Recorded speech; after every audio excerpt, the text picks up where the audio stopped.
সাজিদ, পুরো নাম মোহাম্মদ সাজিদুল ইসলাম। দিনদার ভদ্র একটি ছেলে। ৫ ওয়াক্ত নামাজের পাশাপাশি তাহাজ্জুদও পড়ার চেষ্টা করে। সে এলাকার সবচেয়ে ভালো ছেলেদের কথা বললে তাদের মধ্যে একজন হচ্ছে সাজিদ। ফর্সাও নয়, শ্যামলাও নয়, সুন্দর চেহারার আকৃতি। চাপ দাড়িগুলো যেন সৌন্দর্য আরো বাড়িয়ে তুলেছে। সে অনার্স মাস্টার্স ঢাকা ইউনিভার্সিটি থেকে কমপ্লিট করেছে। স্কুল কলেজ জীবনেও সে সুচরিত্রের অধিকারী ছিল, তাই সবাই তাকে পছন্দ করত। তার একটি গুণ ছিল যে সে কারো প্রতি অত্যাচার সহ্য করতে পারত না। সাজিদের বাবা একটি বেসরকারি কোম্পানিতে চাকরি করত, কিন্তু বয়স হয় আর সম্ভব হয় না, ফলে চাকরি নিতে হয় সাজিদকে। বাসায় বাবা মা, একটি ভাই এবং দুটি বোন আছে। অন্যদিকে যার সাথে বিয়ে হচ্ছে তার নাম আনিকা সুলতানা তুন্নি, অপরূপ সৌন্দর্যের অধিকারী। তার দিকে তাকালে চোখ ফেরানো বড় দায়। দুধে আলতা গায়ের রং, সুন্দর আকৃতি, স্কুল কলেজে অগণিত প্রপোজ পেয়েছে, কিন্তু অহংকারী বলে কাউকে গ্রহণ করেনি। তারই অফিসে চাকরি করে সাজিদ। সাজিদ ভাবতে ভাবতে ঘুমিয়ে পড়ল। ভোরে আজানের মিষ্টি শব্দে তার ঘুম ভেঙে গেল। সে উঠে অজু করে নামাজ পড়তে গেল। সাজিদ নামাজ পড়ে এসে দেখে আনিকা এখনো ঘুমাচ্ছে। সে আনিকাকে দেখে অবাক হয়ে যায়। ঘুমন্ত অবস্থায় তাকে একদম পরীর মতো লাগছে। ঘুমন্ত অবস্থায় সব মেয়েকেই মায়াবী আর সুন্দরী লাগে। আনিকাও তার ব্যতিক্রম নয়। সে তার বইয়ের উপর একটি ছোট ক্রাশ খায়। সাজিদ ভাবল আনিকাকে নামাজের জন্য ডাকবে। এদিকে নামাজের সময় চলে যাচ্ছে। যত খারাপ ব্যবহার করুক না কেন, আনিকা তার বউ। সে কিভাবে নিজের বউকে জাহান্নামের দিকে ঠেলে দিতে পারে? কিন্তু গতকালের কথা মনে পড়ে যায়। জাগিয়ে তুললে যদি গালে বসিয়ে দেয়। পরক্ষণেই ভাবলো যা হবার হবে। সে আস্তে আস্তে আনিকাকে ডাক দিতে লাগলো। আনিকা, এই আনিকা। হুম। সাজিদ আরো কয়েকবার ডাকলো, কিন্তু কোনো সাড়া দিল না। সে এবার আনিকার শরীরে হালকা স্পর্শ করে ডাক দিল। আনিকা, এই আনিকা, নামাজ পড়বে না? নামাজের সময় চলে। আনিকা ততক্ষণে সজাগ হয়েই, ছোট লোকের বাচ্চা, তোর সাহস কি করে হয় আমাকে টাচ করার? আমি বললাম না আমাকে তুই টাচ করবি না? এত জোরে মেরেছে যে ঠোঁট কেটে রক্ত বের হচ্ছে। চোখ দিয়ে 2 ফোঁটা পানি বের হয়ে গেল।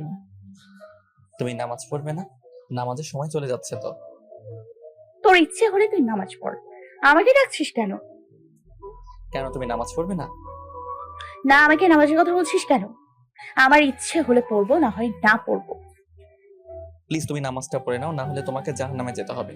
আমি তোমার স্বামী হয়ে কি করে মেনে নিব? প্লিজ মাত্র 2 রাকাত ফরজ নামাজটা পড়ে আবার ঘুমিয়ে পড়ো। আনিকা কিছুটা অবাক হয়ে এত খারাপ ব্যবহার করার পরেও সাজিদ তার জন্য ভাবছে। আমি তো বললাম তোকে স্বামী হিসেবে মানি না আমি। আর আমার কবরে তো তুই যাবি না, তাই আমাকে জ্ঞান দিতে আসবি না। আর তুই যা তো, এখন আমাকে ঘুমোতে দে। বলেই সে আবার শুয়ে পড়ল। সে কিছুক্ষণ দাঁড়িয়ে থাকলো। চোখ দিয়ে অনবরত পানি বের হচ্ছে। সাজিদ তার ভালোর জন্যই ডেকেছিল, আর তার প্রতিদান আনিকা কি দিল? কিন্তু সাজিদ থামবে না। তার হৃদয়ে আল্লাহর তাকওয়া এবং সাজিদের প্রতি ভালোবাসা জাগাবেই। সে যে করেই হোক। সে আর দাঁড়িয়ে না থেকে বারান্দায় চলে গেল। সাজিদের প্রতিদিনের অভ্যাস হচ্ছে কোরআন তেলাওয়াত করা।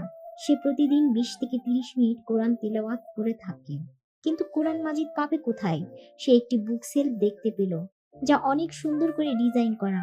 বুক সেলফটি বারান্দার সাথেই ছিল। একটু খোঁজাখুঁজি করে সে একটি কোরআন মাজিদ পেয়ে গেল। সে একটু খুশি হলো। সে বারান্দায় বসে কোরআন তেলাওয়াত করতে লাগলো। এদিকে আনিকা ঘুমিয়ে গেলেও সাজিদের কোরআন তেলাওয়াতে তার আবার ঘুম ভেঙে যায়। তার মেজাজটা আরো খারাপ হয়ে যায়। সে সাজিদকে মারার জন্য উঠতে গিয়ে আবারও সে শুয়ে পড়ে। কারণ এত সুন্দর সুমধুর কোরআন তেলাওয়াত সে জীবনে প্রথম শুনেছে। তার একটু অন্যরকম ভালো লাগা কাজ করছে। সে তৃপ্তি সহকারে কোরআন তেলাওয়াত শুনতে লাগলো। সে গান বাজনা শুনেও এত তৃপ্তি পায় না, যতটা কোরআন তেলাওয়াত শুনে পাচ্ছে। তেলাওয়াত শুনতে শুনতে আনিকা আবার ঘুমিয়ে পড়ল। প্রায় 20 মিনিট কোরআন তেলাওয়াত করে কোরআন মাজিদটি রেখে আসলো। তার আরেকটা অভ্যাস হচ্ছে প্রতিদিন ব্যায়াম করা।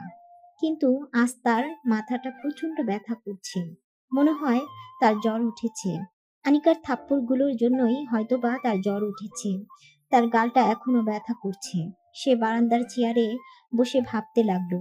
সে তো ভেবেছিল তার নিজের জীবন সঙ্গীকে নিয়ে ভালোবাসার একটি জীবন পার করবে।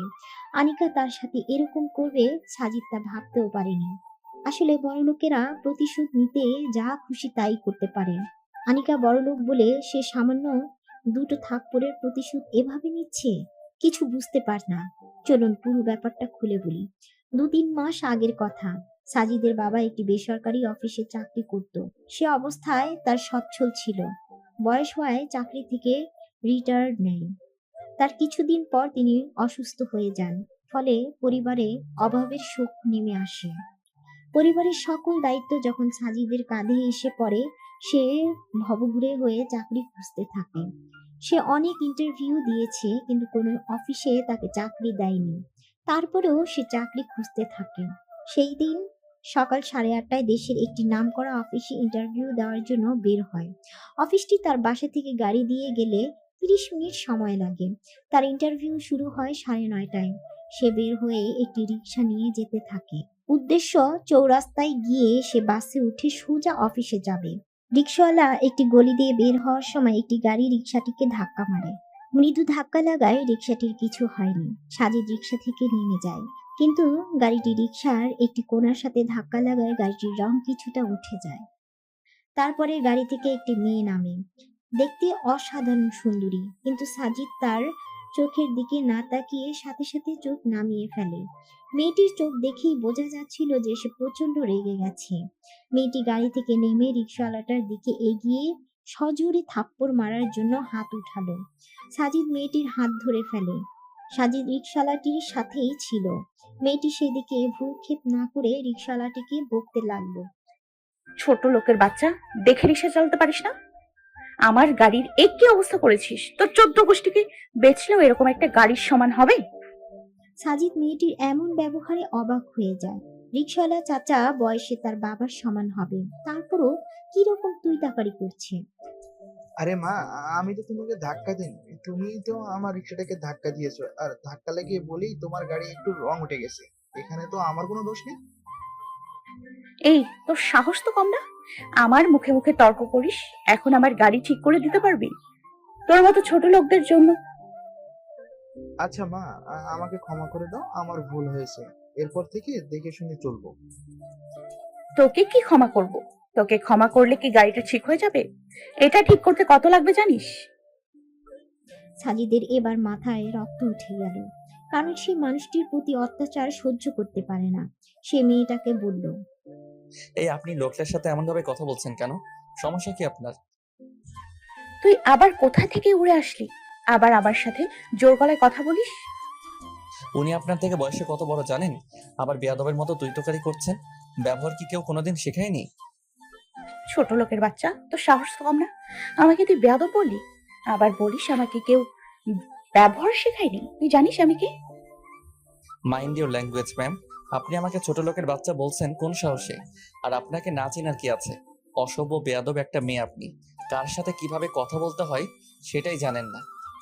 আনিকা সাজিদের গালে থাপ্পড় দেবে। এ সময় সাজিদ আনিকার হাত ধরে ফেলে আর কষে আনিকার 2 গালে 2টা চড় মেরে দেয়। আশেপাশে তখন অনেক লোক জড়ো হয়ে যায়। আনিকা অবাক হয়ে সাজিদের দিকে তাকায়। তারপর সে চারিদিকে তাকায়। সবাই তার দিকে তাকিয়ে মুচকি হাসছে। তার প্রচন্ড অপমানিত বোধ হতে লাগলো। চড় খাওয়ায় তার গালে দাগ পড়ে যায় আর তার চোখ দিয়ে পানি বের হতে লাগলো। ছোট লোকের বাচ্চা, তোর তো সাহস কম না? তুই সবার সামনে এই আনিকা সুলতানের গায়ে হাত তুলছিস? মেরেছি তো বেশ করেছি। নিজে ভুল করে রিক্সাটিকে লাগিয়ে খারাপ ব্যবহার করে আবার জোর গলায় কথা বলা। আবার আমাকে চড় মারতে আসছেন। আপনাকে তো আরো মারা দরকার ছিল। সাজিদ থাপ্পড় মারায় চারপাশের লোকজন খুশি হয়েছে। সবাই হাসাহাসি করছিল। অনেকে বলাবলি করতে লাগলো, বেশ করেছে, মেরেছে। বড়লোক বলে আচার আচরণের কোনো সভ্যতা নেই। হ্যাঁ ভাই, ঠিক বলেছেন। বড়লোক হওয়ার সাথে মাথা, বিবেক, বুদ্ধি সব উড়ে গেছে। কার সাথে কেমনে কথা বলতে হয় এটাই জানে না। ছেলেটা বেশ করেছে, মেরেছে। আনিকা কাঁদতে কাঁদতে বলল, তুই এটা একদম ঠিক করলি না। সবার সামনে তুই আমাকে অপমানিত করেছিস, সবার সামনে আমাকে থাপ্পড় মেরেছিস। এর ফল তোকে ভোগ করতেই হবে। তোর জীবন আমি ধ্বংস করে দিব। আরে যান যান, যা পারেন করেন। তোকে আমি দেখে নিব। এই অপমানের প্রতিশোধ আমি নিবই। তোর জীবন আমি একদম জাহান্নামে পরিণত করে দিব, মনে রাখিস তুই। আরে যা যা, যা পারিস কর গিয়ে। তোর মতো কত এলো আমার জীবন ধ্বংস করতে, যা যা। আনিকা কাঁদতে কাঁদতে চলে গেল। আরে বাবা, তুমি কেন আবার ওকে মারতে গেলে? তুমি জানো ও কত বড় লোক। আমি শুধু তো তার কাছে ক্ষমা চাইনি, ও তো তোমার ক্ষতি করবে। আরে কি যে বলেন না চাচা, আমার সামনে আপনাকে অপমান করবে আর আমি চুপ থাকবো? আর আপনার তো কোনো দোষ নাই, সব দোষ মেয়েটার। তবুও বাবা, আমার এখন তোমার জন্য ভয় হচ্ছে, যদি তোমার কিছু করে ফেলে। আরে আপনি ভয় পাবেন না, আপনি দোয়া করবেন, কিছুই হবে না। তাই যেন হয় বাবা। এখন চলুন তো। হুম বাবা, ওঠো। সাজিদ চৌরাস্তায় গিয়ে ভাড়া মিটিয়ে বাসের জন্য অপেক্ষা করতে লাগলো। সাজিদ চৌরাস্তায় গিয়ে ভাড়া মিটিয়ে বাসের জন্য অপেক্ষা করতে লাগলো। তারপর সে বাসে চড়ে 9:15 গিয়ে অফিসে পৌঁছালো। এই কোম্পানিটি দেশের নামকরা একটি কোম্পানি। এটি সারা দেশের বেস্ট কোম্পানির মধ্যে র্যাঙ্কিংয়ে বর্তমানে 1 নম্বরে আছে। সাজিদ অফিসটা দেখে অবাক হয়ে যায়। বিশাল এরিয়া জুড়ে এই অফিস। না জানি এই কোম্পানির মালিক কত বড় লোক। সে ভিতরে গিয়ে ওয়েটিং রুমে বসে। তার আগে আরো 20 জন আছে। তারাও ইন্টারভিউ দিতে এসেছে। তাদের ইন্টারভিউ নেওয়ার পর তার ইন্টারভিউ নেওয়া হবে। এখানে প্রায় 350 জনের মতো আবেদন করেছে, কিন্তু অফিসে নেওয়া হবে মাত্র 25 জন। তাদের ইন্টারভিউ শুরু হবে 9:30-এ। সবাই তখন অফিসের বস আসার অপেক্ষায় ছিল। এদিকে আনিকা অফিসে প্রবেশ করে দেখে সাজিদ ওয়েটিং রুমে ইন্টারভিউ দেওয়ার জন্য বসে আছে। সবাই আনিকার দিকে লক্ষ্য করলেও সাজিদ তাকে এখনো লক্ষ্য করেনি। আনিকার মাথায় একটি শয়তানি বুদ্ধি খেলে যায়। তার ভিতরে প্রতিশোধের আগুন জ্বলে ওঠে। সে শয়তানি একটি হাসি দিয়ে ইন্টারভিউ রুমে চলে যায়। হ্যাঁ, এটা আনিকাদেরই অফিস। তার বাবা কয়েক মাস আগে কোম্পানির পুরো দায়িত্ব আনিকার হাতে তুলে দিয়েছেন। তার বাবা কোম্পানিতে থাকাকালীন এটি এতটা উপরে ছিল না। আনিকার পরিশ্রম ও বুদ্ধি এই উভয়ের মাধ্যমে কোম্পানিটি কয়েক মাসে দেশের টপে উঠে যায়। একে একে সাজিদের আগের সবার ইন্টারভিউ শেষ হয়। যখন সাজিদের পালা হলো তখন পিয়ন এসে সাজিদকে ডাক দিয়ে যায়। এখানে মোহাম্মদ সাজিদুল ইসলাম কে? জি, আমি সাজিদ। ম্যাম আপনাকে ডাকছে। সাজিদ আল্লাহর উপর ভরসা করে ইন্টারভিউ রুমে যায়। আসসালামু আলাইকুম, আসতে পারি? ওয়ালাইকুম আসসালাম। ভেতরে আসুন। সাজিদ যেন 100 ভোল্টের একটি শক খেলো, কারণ সাজিদ যাকে রাস্তায় মেরেছিল সেই তার বস। রুমে আরো 2 জন ছিল। তার মানে এটা তাদেরই অফিস। আল্লাহই জানে কপালে কি আছে। সাজিদ মাথা নিচু করে দাঁড়িয়ে রইল। দাঁড়িয়ে আছেন কেন? বসুন। জি ম্যাম। আপনার ফাইলটা দেন। জি, এই যে। সাজিদ ফাইলটি ম্যানেজারের কাছে দিল। ম্যানেজার ভালো করে উল্টে পাল্টে দেখল। তারপর ফাইলটি আনিকার কাছে দিল। আনিকাও ফাইলটি দেখল। দেখার পর বলল, আপনি এখন আসতে পারেন। আপনার চাকরিটা যদি হয় তাহলে আপনার জিমেইলে কোম্পানির পক্ষ থেকে একটি কনফার্মেশন মেল যাবে। তারপর আপনি চাকরিতে জয়েন করতে পারবেন। ওকে ম্যাম, আসি তাহলে। সালামু আলাইকুম। ওয়ালাইকুম আসসালাম।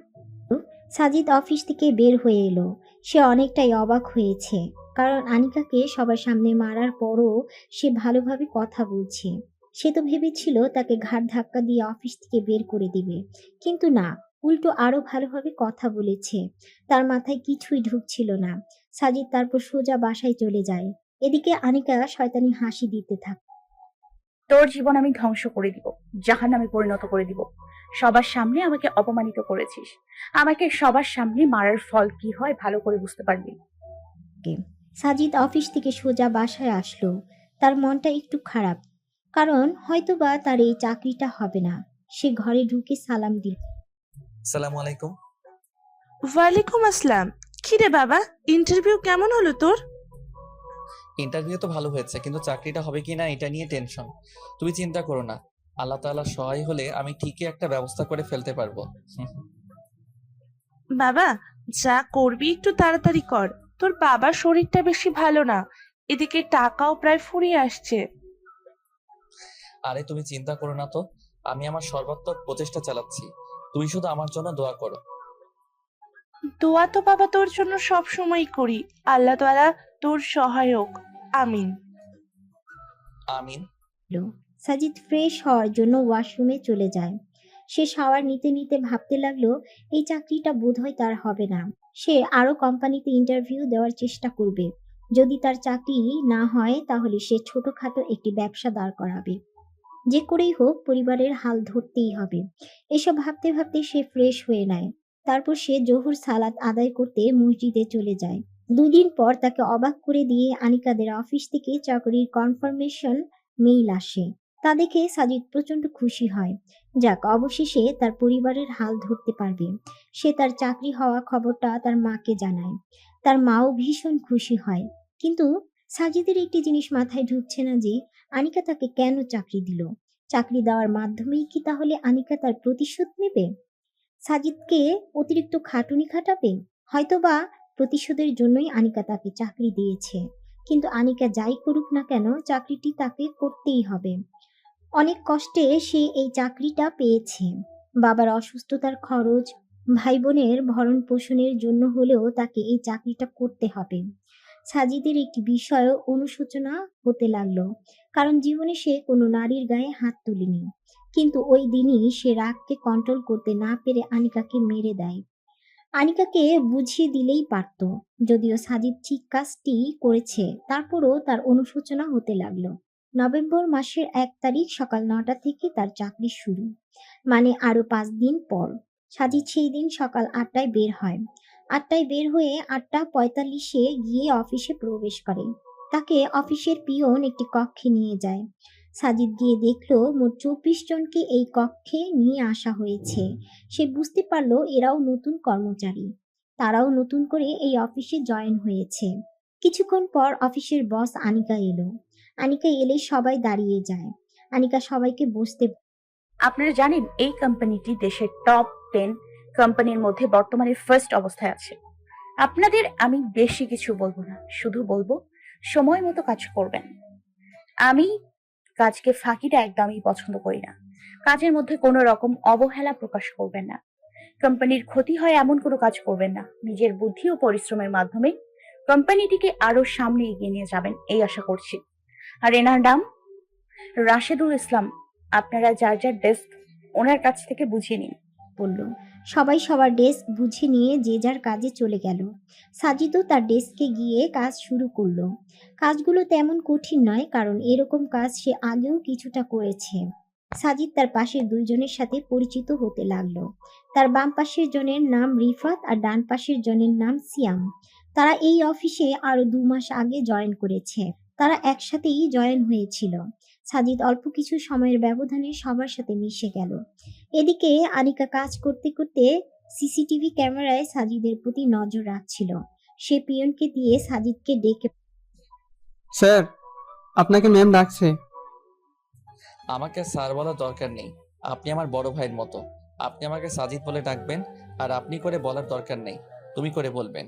আর আমি আপনাকে রাশেদ ভাই বলে ডাকবো, কেমন? ভাই, তুমি তো অহংকার মুক্ত মানুষ দেখছি। এখানকার সবাইকে স্যার না বলে ডাকলে বকে, আর তুমি? আপনি আমাকে নাম ধরে ডাকলেই খুশি হব। আচ্ছা ঠিক আছে, এখন তুমি যাও, ম্যাম তোমাকে ডাকছেন। আচ্ছা আপনি যান, আমি আসছি। পাঠায়। সাজিদ আনিকার রুমের সামনে ম্যাম আসতে পারি? আসুন। আপনার অফিসে এত কথা কিসের? আপনাকে না বললাম আমি কাজকে ফাঁকি দিয়ে একদম পছন্দ করি না। কেন অফিসে কথা বলছেন? ম্যাম আমি তো কাজ ফাঁকি দেইনি, শুধু ওদের সাথে একটু পরিচিত হচ্ছিলাম এই আর কি। আর আমার কাজ প্রায় শেষ, তাই একটু। আচ্ছা ঠিক আছে, কাজ ঠিক থাকলেই হলো। কাজের মধ্যে যেন কোনো অনীহা না দেখি। জি ম্যাম। এবার আসতে পারেন। ম্যাম একটা কথা বলার ছিল। বলুন। ম্যাম আমি ওই দিনের ব্যবহারের জন্য দুঃখিত। আসলে নিজেকে কন্ট্রোল করতে পারিনি। ম্যাম আপনি আমাকে ক্ষমা করে দেবেন। শুনুন, আপনাকে আমি চাকরি দিয়েছি কারণ আপনাকে আমার এই অফিসে কাজ করার যোগ্য বলে মনে হয়েছে। কাজের ক্ষেত্রে কোনো ব্যক্তিগত ব্যাপার না আনাই শ্রেয়। আপনি এখন আসতে পারেন। Okay ma'am. গেল। সাজিদ রুম থেকে বের হয়ে গেল। সে বের হলে রিফাত সিয়ামকে কি হয়েছে ভাই, আপনাকে ম্যাম ডাকলো কেন? আরে কিছু না, শুধু কথা বলছিলাম কেন তাই জিজ্ঞেস করেছিল আর কি। তো আপনি কি বললেন? বলেছি যে কাজ প্রায় শেষ, তাই পরিচিত হচ্ছিলাম। তারপর আর কিছু বলল না। ম্যাম মনে হয় কাজ নিয়ে একটু বেশি কঠিন। ভাই, শুধু শুধু তো এই কোম্পানিটা এত উপরে ওঠা নাই। তা অবশ্য ঠিকই বলেছেন। ডাকে। সাজিদের অফিসে প্রথম দিন হওয়ায় তাড়াতাড়ি কাজ শেষ হয়ে যায়। আসসালামু আলাইকুম। ওয়ালাইকুম আসসালাম। বাবা, তোর অফিসে প্রথম দিন কেমন কাটলো? আলহামদুলিল্লাহ, আম্মু ভালো। আলহামদুলিল্লাহ। তাহলে শেষমেশ একটা চাকরি হলো তোর। আল্লাহর কাছে হাজারো শুক্রিয়া। আমি তো বলেছিলামই আল্লাহ তাআলার সহায় ঠিকই একটা ব্যবস্থা হয়ে যাবে। তুমি শুধু শুধু চিন্তা করছিলে। ঘরে ঢুকে সাজিদের কথায় তার আম্মু সায় দেয়। তারপর সে ফ্রেশ হয়ে নামাজে চলে যায়। এভাবে কেটে গেল প্রায় 10টি দিন। সাজিদ সকাল 9টার দিকে যায় এবং আসে বিকাল 3টা থেকে 4টায়। এই 10 দিনে আনিকার সাজিদের প্রতি কোনো রকম খারাপ ব্যবহার দেখেনি, যা সাজিদকে অবাক করে। সাজিদ ভাবে যে আনিকা হয়তো তাকে ক্ষমা করে দিয়েছে। তার কিছুদিন পর তার আম্মু তাকে বলে যে তার বাবার ওষুধ নাকি ফুরিয়ে যাচ্ছে, আর এদিকে 2 ভাই বোনের স্কুলের বেতনও দিতে হবে। সে একটু চিন্তিত হয়ে যায়। তারপরের দিন সে অফিসে যায়। তাকে একটু চিন্তিত দেখে রিফাত তাকে ভাই, আপনাকে চিন্তিত দেখাচ্ছে, কিছু হয়েছে নাকি? আর বলবেন না, বাবার ওষুধ ফুরিয়ে গেছে, 2 ভাই বোনের বেতন ইত্যাদি চাপ, তাই একটু চিন্তায় আছি। এদিকে মাসও শেষ হয় নাই যে বেতনের টাকা দিয়ে সবকিছু সামনে নেব। ভাই, চিন্তা করবেন না, আল্লাহর উপর ভরসা রাখুন। ভাই, দোয়া করবেন আমার জন্য। জিজ্ঞেস করল। রিফাত মাথা নাড়ায়। সেই দিন অফিস ছুটি হওয়ার আগে আনিকা সাজিদকে সাজিদ, ম্যাম তোমাকে ডাকছেন। এখন আবার কি হলো? আচ্ছা আপনি যান, আমি আসছি। ডেকে পাঠায়। সাজিদ তারপর আনিকার ম্যাম আসতে পারি? আসুন, বসুন। ম্যাম আমাকে ডেকেছিলেন? এই নিন। রুমে গেল। কয়েকটা এই ফাইলগুলো নির্ভুলভাবে কমপ্লিট করে যত দ্রুত সম্ভব আমার কাছে নিয়ে আসুন। ফাইল দিয়ে সাজিদ একটু ভয় পেয়ে গেল। সে গুনে দেখলো মোট 8টা ফাইল আছে। ফাইলের কাজগুলো তার কাছে একদম নতুন, তাই সে ভয়ে মাথা নিচু করে দাঁড়িয়ে রইল। সে শুনেছে বড়লোকের মেয়েরা নাকি তাদের অফিসে চাকরি দিয়েই প্রতিশোধ নেয়।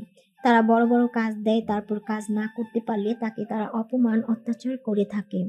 তাহলে কি তার প্রতিশোধ নেওয়া শুরু হয়েছে? আনিকা সাজিদের এরকম অবস্থা দেখে মুচকি হাসে। আনিকা তার অবস্থা ভয় পাওয়ার কোনো কারণ নেই। আপনি নতুন, তাই সমস্যা হতেই পারে। আপনি ধীরে ধীরে করবেন, কিন্তু কোনো ভুল যাতে না হয়। আর আপনি চাইলে আপনার পাশের জন্য থেকেও সাহায্য নিতে পারবেন। ওকে ম্যাডাম, আপনাকে আবারও ধন্যবাদ। ধন্যবাদ কিসের জন্য? এই যে ওই দিন আপনার সাথে এত কিছু করার পরেও আপনি আমাকে চাকরি দিয়েছেন, তাই। আপনাকে কতবার বলবো আমার ওই দিনের কথাগুলো মনে নেই, আর আপনিও মনে আনবেন না। আর বাকি থাকলেও চাকরির কথা। আপনাকে আমার এই অফিসে কাজ করার জন্য পারফেক্ট মনে হয়েছে, তাই আপনাকে চাকরি দিয়েছি। আমি আপনার উপর কোনো দয়া টয়া করিনি। ধন্যবাদ ম্যাডাম। আপনার ধন্যবাদ দেওয়া শেষ হলে আপনি এখন আসতে পারেন। বুঝতে পেরে বলে। তারপর সাজিদ কেবিন থেকে বের হয়। ফাইলগুলোর কাজগুলো তার মাথাতেই ঢুকছে না। সাজিদ সেদিন বাসায় চলে যায়। সে বাসায় গিয়ে ফাইলগুলোর কাজ করার চেষ্টা করে, কিন্তু কিছুতেই বুঝে উঠতে পারছে না। সে তারপর রিফাত সিয়ামকে ভিডিও কল দেয়। ভাই, এই ফাইলের কাজটা কিভাবে করবো একটু বলুন না। তারা এখন একে অপরকে তুই দোস্ত, এই কাজটা করার জন্য একটা বই নিতে হবে। তুই কাল অফিসে আসিস, তোকে ওই বইটা দেবো। তারপর তোর এই কাজটা সম্পর্কে কিছু ধারণা আসবে। আচ্ছা ঠিক আছে, কালকে দেখা হচ্ছে তাহলে। আসসালামু আলাইকুম। ওয়ালাইকুম আসসালাম। করেই বলে। সাজিদ পরের দিন অফিসে যায়। রিফাত তার জন্য একটি বই নিয়ে আসে। এটা অফিসেরই বই। সাজিদ বইটা উল্টে পাল্টে দেখলো। তারপর রিফাতকে ধন্যবাদ দিয়ে কাজ শুরু করলো। সাজিদ কাজটা বইয়ের মাধ্যমে করছিল, তারপরও কিছু সমস্যা হচ্ছিল, যা সে সিয়াম অথবা রিফাত থেকে কিরে, তোর কাজের কি খবর? কিছু কিছু সমস্যা হচ্ছে, তারপরেও চেষ্টা করছি। সমস্যা হলে বলিস। সমাধান করছিল। সাজিদ মাথা নাড়ায়। সে কাজ করছিল। ওই দিন সে কাজ করে ছুটি হলে বাসায় চলে যায়। তারপরের দিন সাজিদ তার ডেস্কে বসে কাজ করছিল। এমন সময় পিয়ন এসে সাজিদ, ম্যাম তোমাকে ডাকছেন। আপনি যান, আমি আসছি। সাজিদকে ডাক দিয়ে যায়। সাজিদ ম্যাডামের ম্যাডাম আমায় ডেকেছিলেন? হ্যাঁ, ডেকেছিলাম। তা আপনার ফাইলের কাজ শেষ হলো? কেবিনে যায়। সাজিদ মাথা নিচু করে দাঁড়িয়ে রইল। সে অনেক কষ্টে 3টা ফাইল শেষ করেছে। সে ভয় পেয়ে যায়, চুপ করে দাঁড়িয়ে থাক। কি হলো, কথা বলছেন না কেন? কাজটা শেষ করেছেন? আসলে ম্যাডাম আমি দুঃখিত, আমি সবগুলো ফাইল শেষ করতে পারিনি। কয়টা ফাইল শেষ করেছেন? ম্যাডাম 3টা ফাইল শেষ করেছি। আচ্ছা, 3টা ফাইলই নিয়ে আসুন। Okay madam. দেখে বলল সাজিদ, তারপর দৌড়ে গিয়ে 3টা ফাইল নেয়। কি রে ভাই, এইভাবে ছুটে কোথায় যাচ্ছিস? ফাইলগুলো জমা দিতে। সবগুলো কাজ শেষ হয়েছে? না রে ভাই, 3টা শেষ করেছি। ম্যাডাম এই 3টাই নিয়ে যেতে বললো। আচ্ছা ঠিক আছে, দিয়ে দেখ। একটা সময় রিফাত। সাজিদ তারপর ম্যাডামের ম্যাডাম আসতে পারি? আসুন। কোথায় ফাইল? এই যে ম্যাডাম। কেবিনে যায়। আনিকার কাছে দিয়ে